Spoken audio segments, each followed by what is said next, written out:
We have this tradition, my wife and I. Every December, we'd fly up to New York City, just a couple of fun-loving Floridians pretending we knew how to live like locals. We'd skip the tourist traps, chase the hidden gems, and try to soak in as much of the city's magic as we could. Cold wind, window displays, steam rising from the street grates. It was chaos and charm just rolled into one. Somehow it became our place. We haven't been back since 2020, the year of the Great Flu, but I still remember it like it was yesterday. We'd been to Bergdorf Goodman's before a few times, actually, and each time we made it a point to stop by and see Tom Crutchfield's. If you know the Roja brand, you probably know the name. For us, he'd become part of the trip, like visiting an old friend who just happens to work in the world's most elegant department store.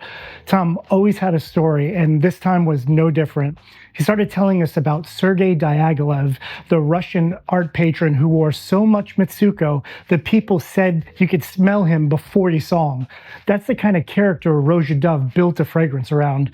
Tom let me smell it. Just a strip, just a tease, but that was all it took. I was hooked. I walked out with that bottle.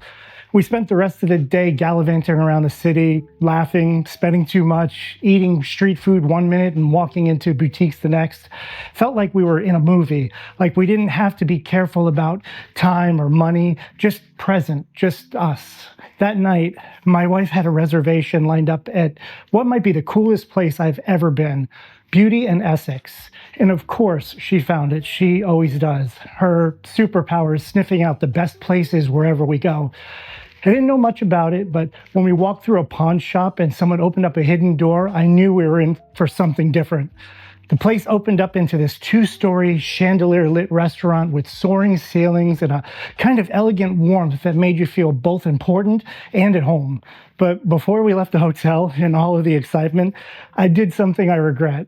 I sprayed 5 full spumps of that Roja fragrance, and I didn't know what I was working with. I didn't respect the composition, and I definitely didn't give it time to settle. I thought, it's cold outside. You know, we're dressed up. I want to make this special. And 5 sprays sounded about right. It wasn't.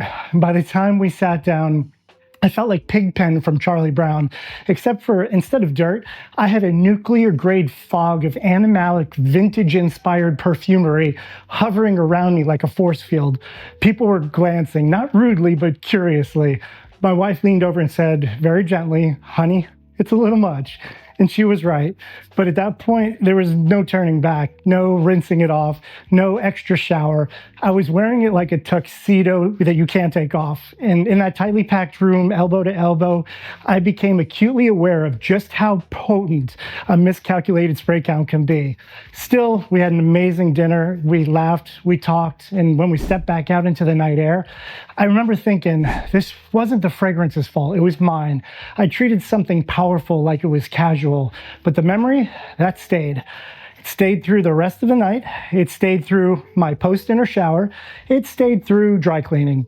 Even when we got home, that scent lingered on fabric in my head. And I'm glad it did, because that fragrance, Diaghilev, isn't just a bottle on my shelf now. It's a bookmark in our story, a reminder of one of the best nights we've ever had, dressed up in someone else's city, pretending just for a little while that the whole universe was ours.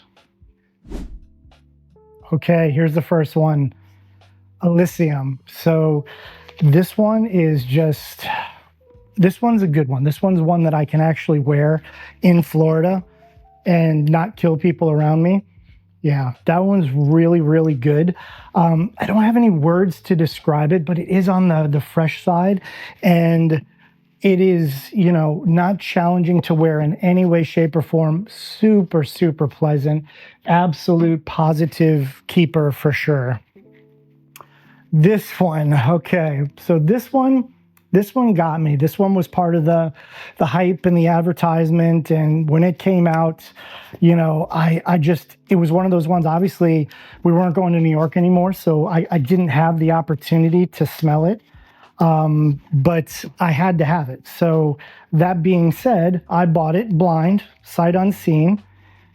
Very neat bottle, has almost like a green/black opaque.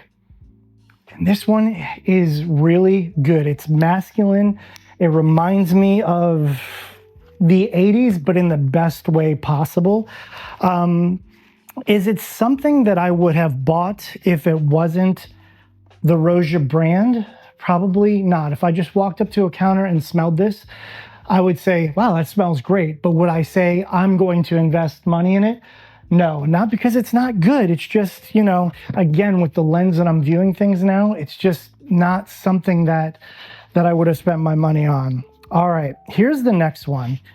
So this one, I was using this one, which is the original Creation E with the paper logo, and I was using it quite often. So when they came out with this, which is a Parfum Cologne version of it, it did a couple of things for me. For one, I was sold instantly. I didn't have to smell it. I already, you know, had confidence that it was gonna smell amazing just because of, you know, the original.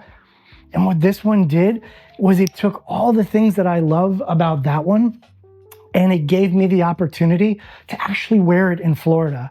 And I have so many great memories with this that out of all of this, through this journey, I keep saying, will I replace it? No. When I am through with this bottle, and I am confident, even though it's more than half full, that I will make it through this bottle. Will I purchase another one? The answer is most likely yes, absolutely, because that's just, it's absolutely amazing. All right, next one. So here we go. This is another one of the Parfum Cologne versions, and it's called Scandal. So this was one of the ones when I bought his book, Roja Diaghilev I'm speaking of. When I bought his book and I was reading through, Scandal from memory was one of the ones that he was talking about. And he was speaking of it like, this is one of my favorite, you know, fragrances that I've created. So I'm like, well, goodness, if he created it and this is one of his favorites, I have to have it.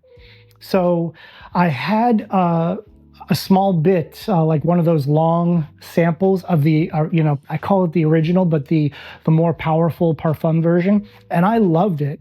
But this gave me the opportunity, again, being at a Parfum Cologne, kind of toned it down a little bit, like turned the volume from like 11 down to like a 7.5, which is still, you know, up there for Florida. But, you know, if we have a colder day, that is definitely something that's really, really good. All right. So here we go. Next one. All right, this one's a big box, and this one is signed by Roja, so that was pretty cool. Tom Crutchfield had this signed for me, and I bought this where Tom had given me a call and said, hey, you know, Roger's going to be in the store. He can sign a bottle if there's anything you want. And I said, you know what? I've been wanting Danger for quite some time. And not only did Roja sign the box, but this is not going to show up on camera, but in gold, he signed each of the bottles. So that is just a, you know, this, you could tell I've worn some of this too. And this one is amazing. It's animalic. So it's not something you take lightly when you wear it, literally and figuratively. Will I ever part with any of these Roja Doves? No, these are all part of my heart. And, you know, it's literally, if I were going to sell everything on here, everything, including the creeds and whatever else, these would be the ones that would stay. And that would be that. Okay, next. Here's the one that, you know, it was ironic that I said, you know, I rarely tear up, but then this one made it happen. You know, every time I think of this, like, you know, I think of the story, which, you know, I'm hoping my wife tells the story so much better than I do. So I'm hoping one day she'll come on camera with me and we'll kind of talk about this one. But this is that one that I talked about in an earlier video that she couldn't afford it. Like, she literally, you know, went out on a limb to buy this for me. And oh my God, this is so good. And to my knowledge, I don't know if they only make this, you know, for Bergdorf and it's still there, or if they've stopped making it. I'm not sure. I've been out of the know for so long now that I have no idea. So if one of you know, please let me know. I'd love it. I haven't spoken to Tom in forever, but that would be something. Maybe I'll reach out to him and say hi, and just see how he's doing and ask him if they still make that. All right, here's another one. So this one, I believe, is Sultan of Oman, and it's another one. I don't know if you could see that, but Roja signed the back for me. This is so gorgeous, and the bottle is signed as well. I'm gonna set this here. Oh, goodness. Wow. I can't believe I put that much of a dent in it. This one is really, really good. It's just like, it puts chills on me every time. Just smelling these instantly just brings back so many memories. And that's the wonderful thing about fragrance. It's just, it can just transport you. It's like, literally, it's like a time machine. It can transport you to a different memory, but absolutely will always stay. All right, here we go. This one is H, the exclusive Aoud. So this was a Harrods exclusive. So, oh my God, look at that green cap. That is absolutely beautiful. That is really, really, really good. And I know I probably sound like a broken record. They're like, is this guy a shill for Roja Dove? I promise you, I bought all of these with credit cards. I would say my hard-earned money, but it was hard-earned money on top of interest, on top of everything else. So it was worse than just paying cash. It was, it was all of these were financed. So I probably, as expensive as they are, I probably paid double for them, if not triple. So here we go, the star of the show, Diaghilev. So obviously, I normally don't keep boxes, but I kept all of these. You don't just throw these boxes away. And I'm going to try to do this gracefully and not, make any of these bottles hit the floor. Now, if you notice, this one is a bigger one. Don't remember how much this one was, but I remember it was a lot. So, and when I say now that I know, one spray is all you need. Wow. Yes. Once, I can't believe I put 5 sprays of this on. It's just smelling it right off the cap. Oh my God. I literally must have, I don't know, I wish I could like rewind and listen into what the people were saying in their head that were sitting next to me. Oh my goodness. Oof. That is a gorgeous bottle. And yes, we'll keep that forever. So that's the end of the Rojas that I have. I have a couple of more left in this box. This one's called a Fory Regal Secret. I got this from Lucky Scent, is one of their little, sometimes they'll give you a sample with something else that you buy. They give me a sample of this. I'm like, oh, I like that. And it reminds me of Swedish Fish, like those little red Swedish fish. And it's in a stock bottle, so this was obviously probably an indie perfumer that made this. I don't know if they're still in business or if they still do it, but this one's really good. Would I buy it again? No. I mean, do I necessarily want to smell like Swedish Fish?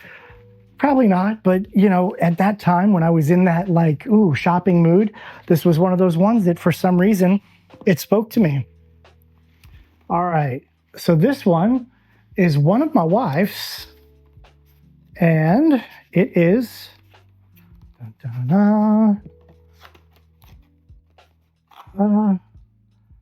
Aventus For Her. So she's got quite a bit left in there. I don't know if she has I believe I bought her an atomizer to go along with it. So hopefully that atomizer is in one of these other boxes. And believe it or not, I have 4 or 5 more boxes to unbox of fragrances. So this series is going to go on for a while, especially at the snail's pace that I'm doing it. This is going to go on her vanity. So we're not going to put that on our shelf. Here's one more. Now this one, I have a feeling, I can't really tell what it is right now just by looking at it, but it's a 250 milliliter, I believe it's called a flacon. I don't know how to pronounce that, but I believe this one is a vaulted fragrance. And if I'm not mistaken, This bottle might be worth a lot of money.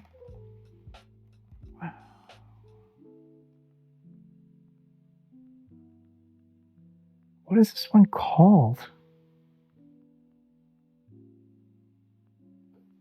I don't know why I can't see what this one is called. You think it would be like right there front and center, but I can't seem to find it. Oh, Selection Verte. It's written on the bottom. Selection Verte. So this is one that was vaulted, and when it was getting vaulted, my girls at Neiman Marcus, she said, I have one bottle left, and it's the only bottle in the entire organization, and that's it. So I'm like, all right, yeah, you got it. I'm gonna buy it.